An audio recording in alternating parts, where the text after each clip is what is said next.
হঠাৎ করেই বাগেরহাটে ডেঙ্গুর প্রকোপ। হাসপাতালে প্রতিদিনই ভর্তি হচ্ছেন নতুন রোগী।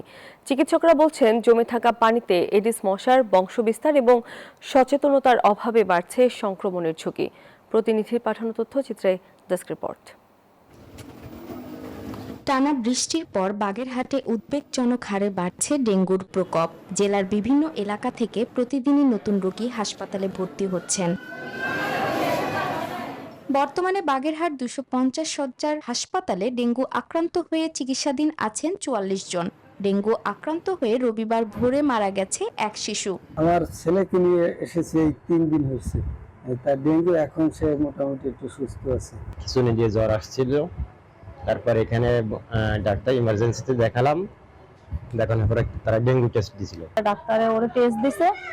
টেস্ট দেওয়ার পরে আমরা টেস্টে গেছি, একটা টেস্ট দিছে বাইরে থেকে আর 3টা টেস্ট থেকে ভিতরে দিছে। চিকিৎসকরা বলছেন, বৃষ্টিতে বিভিন্ন স্থানে জমে থাকা পানিতে এডিস মশার বংশ বিস্তারের পাশাপাশি মানুষের অসচেতনতার কারণে ডেঙ্গু সংক্রমণের ঝুঁকি দিন দিন বাড়ছে।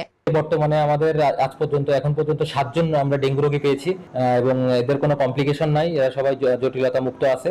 স্বাস্থ্য বিভাগ জানিয়েছে, জেলার সব সরকারি হাসপাতালে ডেঙ্গু রোগীদের চিকিৎসার জন্য প্রয়োজনীয় প্রস্তুতি রয়েছে। Desk report, news 24।